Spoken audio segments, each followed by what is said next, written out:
Follow us on Twitter at ghettoplex_mp4, on Instagram at ghettoplex.mp4, and on YouTube at ghettoplex. Here is the sequel to Forrest Gump Part 2. No, sorry, hold on. Here is a movie with the same people who brought you the movie Forrest Gump. We got Tom Hanks, Robin Wright, and the director whose name I cannot remember right now. Sorry. Anyways, this film takes place all in one location. If you have seen from the trailer, the movie is just an extended version of that. It literally stays in this. It's like they put the camera on a tripod and they said, let's shoot until we have these several stories shot.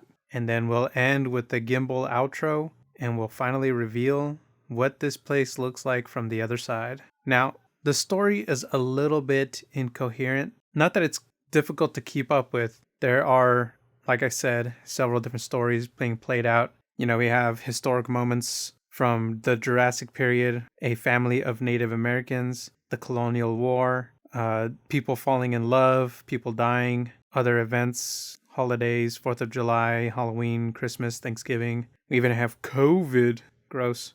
But the film covers a lot of time. Benjamin Franklin is a big character in the film. We watch this one particular area of Earth from the prehistoric age terraform into the modern day age that we are currently living in. This house goes through several different owners. I think too. Oh, by the way, I'm going to be getting into spoilers.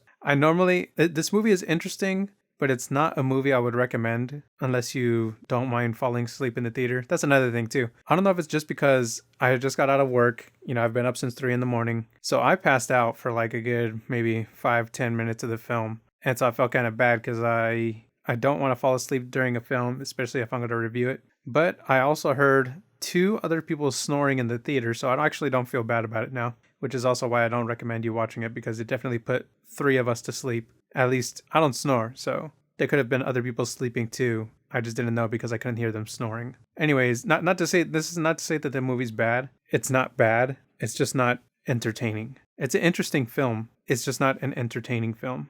I would say the funniest thing that happens in the movie is that one of the wives in the film, she was the wife of she's the mother to Tom Hanks, Tom Hanks's character in the film. So anyway, she tells a joke and it's so funny it kills a guy. That was probably like the funniest thing that happens in the film. And then we have Robin Wright, who plays basically Jenny from Forrest Gump. She still is like, in my opinion, she's like the antagonist of the film. She's like the bad guy. She has this meltdown at her 50th birthday. And then that leads to like marriage counseling with some life coach. And she divorces Tom Hanks. It's just so... And Tom Hanks's character is also like Forrest Gump, where he will do anything for her. And yet it's still not enough and she hates him. But so they split. And then they kind of come back together later. And I wouldn't say that, I don't think it's not really clear if they get back together, but they come back together as not really friends, because it's hard to just be friends when it's someone who you were married to.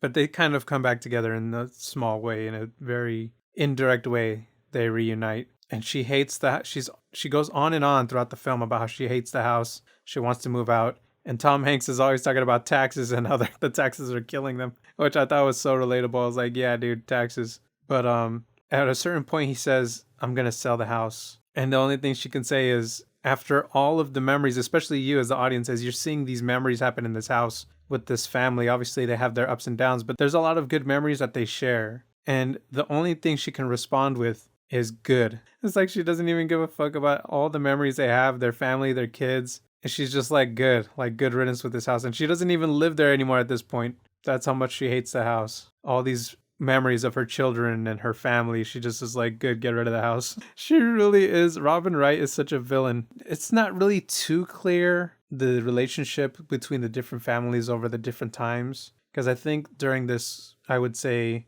100-year period of, there's a couple that move into the house, and the husband, he's responsible for creating the lazy boy chairs, or sofa chairs, whatever you want to call them. After and these stories are kind of being told all simultaneously. So it's not like you're really seeing them live in the house, one family at a time. You're seeing their lives intercutting with each other when it comes to like holidays or drama or death or celebration. So all these stories are happening all at once. But anyways, yeah, the creator of the Lazy Boy chair, I couldn't tell if they were trying to connect him with the Tom Hanks character's family. Maybe, I don't know if at a certain point, maybe they owned a Lazy Boy chair in their house. And then there was this other family. They had like the least amount of screen time, and they lived in more our modern, like current day and age. But their story was not interesting at all. It was pretty boring. And then we had the story of the Native Americans, and then separate from them was the colonies, which was where Benjamin Franklin's story kind of takes place. But yeah, so the movie is